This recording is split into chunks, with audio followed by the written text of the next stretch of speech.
from flash floods to wildfires. Climate change is accelerating fast, but are leaders really looking for solutions? And are summits like this one a waste of time? I'm Andrea Sankey, and today's newsmaker is the global climate emergency.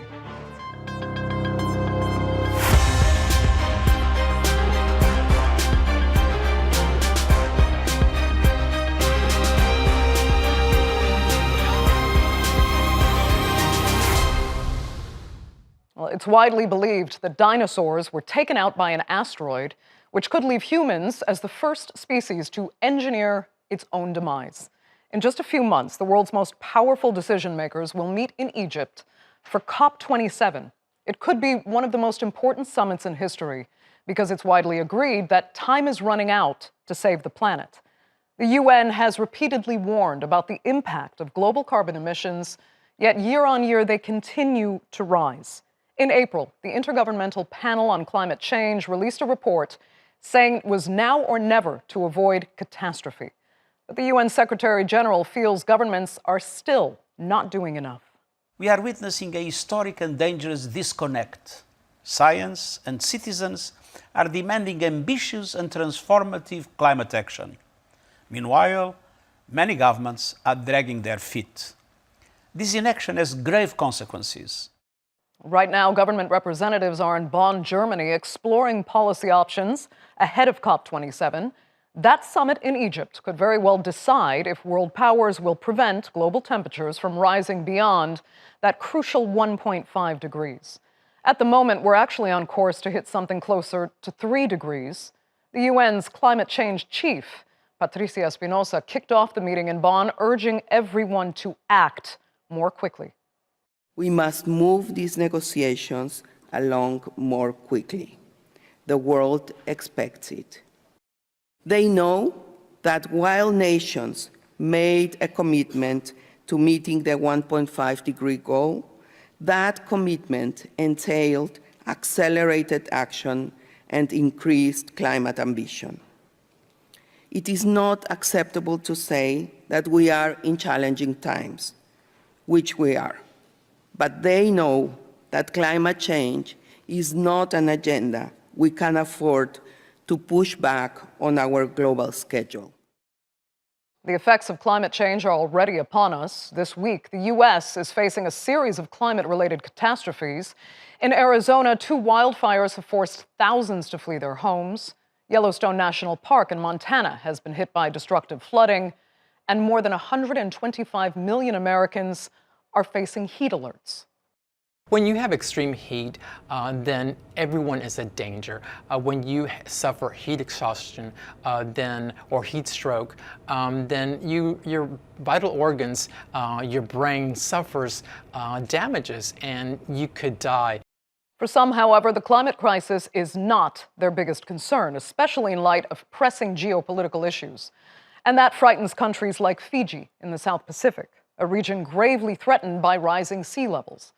During a security summit in Singapore, Fiji's defense minister said machine guns and fighter jets don't scare him nearly as much as the climate crisis. In Fiji, we are not threatened by geopolitical competition. In our blue Pacific continent, machine guns, fighter jets, grey ships, and green battalions are not our primary security concern. The single greatest threat to our very existence is climate change. And our hopes and dreams of prosperity, it threatens our very hopes and dreams of prosperity. Human-induced, devastating climate change. So, is there political will to truly tackle the climate crisis? To discuss that and more, I'm joined now from Edinburgh by Peter Alexander. He's a senior lecturer in global food security at the University of Edinburgh and one of the lead authors of the 2022 IPCC report. From New York is Jojo Mehta. She's the co-founder and executive director of Stop Ecocide. And from Johannesburg is Thandile Chinyavanhu, a climate and energy campaigner for Greenpeace Africa. Thanks all so much for being with us. You know, Peter Alexander, these are the very last days of the Bonn conference. And what arguably grabbed the most attention was not climate change, but the delegate walkout that actually took place when Russia started speaking. Still, how substantial has this meeting been?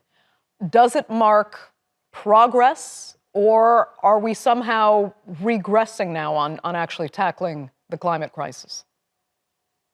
Well, progress has been very hard won. We've had these type of international discussions for many decades now, and the progress has been quite painfully slow.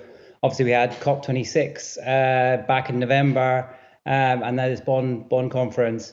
And it's difficult, and obviously with the war in Ukraine, that's really increased international tensions, as we've seen with that walkout, and that does not make the situation any easier to get to sort of international agreement on what are very challenging but nonetheless very important issues. I was actually hoping you'd say that what we saw through the press differed from what was actually happening at the conference itself, but I'm not sure it did. It seemed like there were too many distractions on the table to make really substantial progress here. But, Fiji later, fortunately, made a very strong point of saying that the real emergency is indeed being ignored in favor of other geopolitical issues. So, Jojo, did that powerful statement, serve at least to kind of change or redirect some minds? Well, I think it highlights that what we're looking at is the fact that we know what needs to be done. We have a very clear idea of why it needs to be done, but we're still really not clear on how it's to be done. And so these conferences are effectively, I mean, if you think about, the whole global stocktake concept is supposed to be a 2-year assessment on progress in relation to the Paris Agreement. And we're still in the position of kind of assessing and talking about and sort of looking at where we are rather than actually focusing on the action that needs to be taken. And, we see, as you know, I work on the whole concept and promotion of criminalizing mass harm to nature, which is, of course, a root cause of the climate crisis. I mean, it doesn't matter how many emissions you reduce. If you continue to destroy the world carbon sinks, you're still going to be exacerbating climate change. And so putting the right kind of legal frameworks in place is actually one of the ways that we can look at how the action can be taken and speed it up. Because at the moment, progress seems to be so slow, and we're kind of crawling in a direction we should be sprinting in. And this may well be because the correct frameworks are not in place. Right. Thandile, I can see you agree. Definitely. In the context of South Africa, we see our government are leaning more towards incrementalism as opposed to the deep emission cuts that we need to see right now. So that's something that we want to see at these conferences, is more political will from our government and a commitment to take up the action that needs to be done with immediate effect, because so many people are already suffering from the extreme weather events that are as a result of climate change. Right. And, Fiji actually made that point. Jojo, as you were saying, while we're assessing all of this, countries like Fiji are saying, no, this is happening to us now. If it's not done now, we could potentially lose the landmass that forms our own nations. Jojo, describe to us then what is happening, especially in the realm of what you call ecocide, in countries, in regions like the South Pacific. Yeah, I mean, this is really an existential issue for countries like that, because effectively they're already seeing the sea encroaching on their islands. We're talking about the disappearance of a whole, range of countries and cultures. And, this is something that's very, very immediate for them. But it's also becoming much more obvious to those of us in the rest of the world as well, with the increase in extreme weather events and so forth. And I think that, humanity has a tragic habit of not taking things seriously until they appear on our own doorsteps. And I think that one of the other psychological habits that we have, and, it's again tragic, but understandable, is that people don't change the way that they do things until they're forced to do so. I mean, it's just too easy to continue in old tracks. And there is a kind of political inertia, there's a kind of industrial inertia where, we know what kinds of action need to be taken. But if we're still allowed to continue in the old in the old destructive habits, we will do so. And of course, money is really key in this. Finance has a tendency to flow like water down the path of least resistance. So when we see that finance is still flowing hugely to, subsidizing fossil fuels, for example, and that there are not sort of stops in place for what it is okay to finance, then we're not going to see the kind of change we need. And an ecocide law can have an important impact here, because it closes certain doors. And I mean, it's probably worth just bringing in here that this is a conversation that is actually growing very fast because of the level of frustration that we're seeing. It's not just at the grassroots level, as we saw from Fiji. It's at the level of nations that are climate vulnerable, Right. And it's also at the political level. So, but there are now, 22 or more countries where this conversation is on record at the parliamentary or the government level. So, we're really kind of hoping that this kind of issue of bringing in the right framework to redirect finance and redirect action, has a chance of materializing. Jojo, we'll talk hopefully a little more about those liability laws that you're seeking in just a little bit. But let me come back to Peter Alexander, because, Peter, sometimes it feels, and as Jojo was saying, like people are indifferent to climate change because they just aren't convinced it will affect them enough to really matter. And, because humanity, as it has in the past, will find a way to engineer our way out of the worst case scenario. So how do you get people, consumers and voters, to take climate change as seriously as it needs to be taken if they're not actually feeling so many of its effects?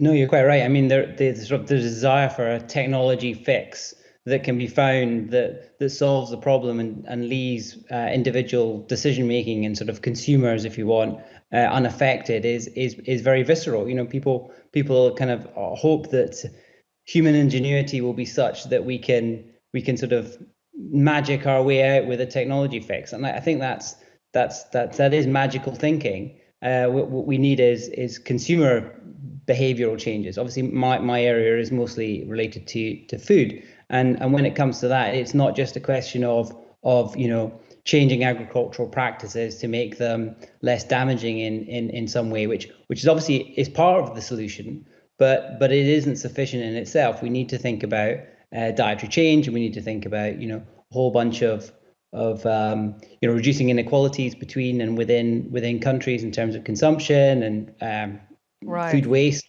and so on. So there are all sorts of different changes that need to be to come into play that affects us all. That that we can only kind of achieve the sort of the desired or mitigate our way out of the sort of the worst, most catastrophic climate change by taking those difficult actions individually as well as kind of collectively through policy and other actions. So it is a very difficult problem. And I don't want to dwell too much on things like COVID in Ukraine, but I think there is a sort of behavioral aspect. We focus on the more immediate crises, and that distracts us for the sort of the slightly longer term, the slightly less obvious in some senses crisis of climate change. And that's really unfortunate. But I'm not sure. So much of the slow progress. Let me get back to Thandile. One side event at the Bonn conference looked at policy options for climate change refugees and migrants. And I want to ask you about that because it's an issue we see affecting so much of Africa. Are leaders taking that issue seriously enough? Some estimates say there's between 3.3 to 3.6 billion people living now in countries that are highly vulnerable to climate change. And so far, there's really no preemptive policy prepared to deal with that. Definitely, there isn't enough action on that at this moment. And it seems to be quite a tenuous issue as we grapple with a number of issues that are affecting migration in Africa. And there are a number of cascading impacts that are associated with that socially. One of the issues that we're dealing mostly with is the issue of xenophobia as a result of economic decisions that have spurred the migration of people. And that's something that our governments need to be more conscious of, especially considering that we've seen the fifth failed rainy season in Somalia. We're seeing crops being damaged due to cyclones in Zimbabwe and Mozambique. And at this moment, our government seems to be dealing with these crises individually, whether it be through providing exports in terms of food, but we're not really dealing with the impact that it may have on refugees. And that's something that our government definitely needs to look more into. Right, and what will be the consequences, Thandile, if they don't start forming a comprehensive policy to deal with what's going to be an enormous crisis? There will be massive conflict. I cannot even imagine the scale of the conflict that we are likely to see. Speaking in the context of South Africa, we have issues, as I mentioned, outbreaks of xenophobia, both that we experienced in 2008, and a spur of violence that has been taking place across the country in separate areas, fueled by nationalist rhetoric. And that's something that we definitely need to be concerned about, because we're going to be seeing many people displaced, and we don't have the adaptive capacity to actually place these people and provide them with the resources that they need. Just even locally, seeing what happened in the month of April and again in May in KwaZulu-Natal, many of the people that were displaced by those events are still without shelter, food, and clean water. So those are the things that we need to be conscious of, is that we don't have the adaptive capacity to be able to reinstate the rights of these people and their dignity that has been affected by these extreme weather events. And so we're just going to be seeing this increasing in intensity and frequency across the continent. Right. And it's amazing because in South Africa, what happened in KwaZulu-Natal, you are talking about internally displaced and affected people. And South Africa is going to be the country in the southern part of the continent that's going to be dealing with having to absorb so much of the climate refugees that we'll be seeing that are expected to be seen throughout the continent. Peter, let me come back to you quickly, because I also wanted to talk further about your specialization, which is food security. We're seeing now how just one conflict between two countries can disrupt the global food supply chain. So how much really, give us a visual idea of how much could now be affected also by climate change? Yeah, I mean, obviously that's very much part of what the relatively recent IPCC report. It's quite scary numbers. You know, we're talking 10% or more of current agricultural area being unsuitable for agriculture in sort of 2 degree warming scenarios. And obviously that increases above that. So we're talking about large areas having reduced crop yields, higher needs for irrigation, and issues with the supply of water to achieve that irrigation through lower precipitation as potentially, for example, in the Mediterranean or around the Mediterranean. So the supply of food is likely to continue to be, and to a greater extent be disrupted by further climate change. And we see the consequence of that today, as you say, different cause, but if you like, that sort of playing out through higher food prices, and that's extremely damaging for the people on the lowest incomes around the world.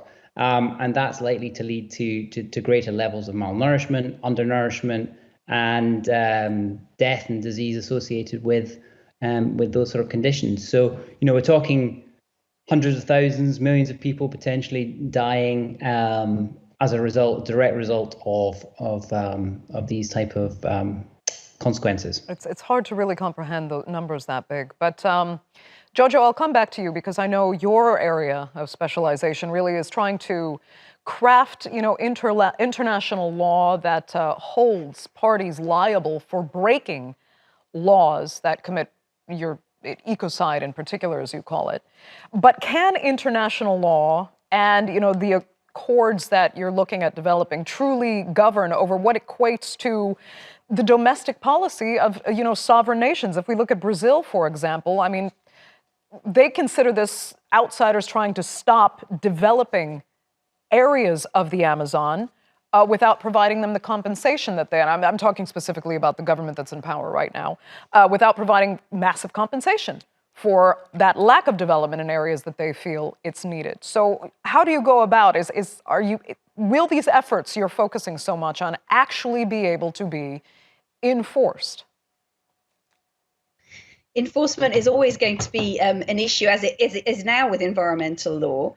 But I think that one of the things that's really seriously missing in this arena is a kind of foundational piece that supports that enforcement worldwide. So, for example, if you're working in human rights, at least you know that mass murder, torture, forced disappearances, these are all the most serious crimes in the world. They're considered, international crimes. But in the area of environmental protection, of conservation, of the natural living world, you don't have that foundational piece. Effectively, we're all kind of almost operating on a legal void when it comes to having that kind of fundamental basis of saying that this much damage is bad and wrong, and actually it should be taboo. I mean, we know that you can't go to a government and say, can I have a license to kill 500 people for my new business? I mean, it wouldn't cross your mind, not just because it's criminal, because it's criminally insane.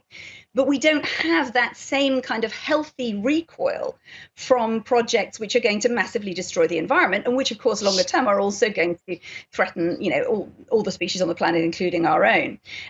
So putting that piece in place will actually support the body of environmental law that already exists. And it will mean that where breaches happen, that those have the potential to be criminal and to therefore be taken a lot more seriously. I mean, at the moment, we're looking at a situation where even existing environmental crimes are now at the level of being the fourth most profitable criminal activity in the world. And yet enforcement of those crimes is minimal compared to other crimes. And so it gives the sense of how important it is to put this missing piece in place. Thandile, Africa has, of course, struggled with finding that balance between protecting the environment and allowing for the economic development that its people, need. When you hear about, proposing laws that would, bring criminality into ecocide and destroying the natural environment in a continent like Africa, what do you think? Do you look forward to seeing such laws arguably instituted, or is it something that couldn't actually go into practice? I think beyond it being practicable, it's something that is definitely needed, especially in countries such as South Africa, situated in Africa, that where we have communities that are largely dependent on the environment and are consistently placed at a disadvantage in favor of the economy. We have communities that thrive off of fishing, and they thrive off of ecotourism, such as those in Ekolobeni that have fossil fuel companies that are encroaching on their communities and threatening to displace them.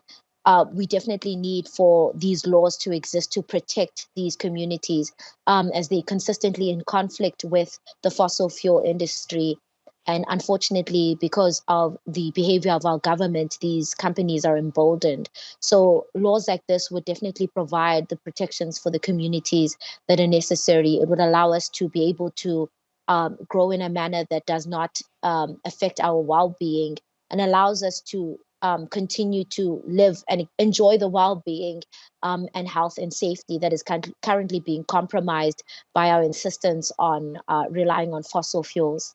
Right. I mean, Peter, we're hearing a description over and over of a need for longer-term planning, but you yourself have said that the world right now is very much focused on what has to be done in the short term to save lives, resolve conflicts. And when we're seeing climate issues, with temperatures, for example, throughout the Gulf and South Asia, looking to exceed 50 degrees as the norm, the solutions to that, to save lives, will be getting more air conditioning, for example, for millions and millions of people that don't want to die from heat stroke. So how do we really get this longer-term planning in place without negating what people's desperate short-term needs are? Yeah, I mean, it's definitely a challenge. I mean, a lot of the actions that we need to take needs to start now, but they will take time. You know, again, on the land use system, there are large time lags in various things, which means that, you know, that it's so important that we do start these processes today, even though some of the benefits will take time to accrue. And that's about political will to some extent, as well as individual choices.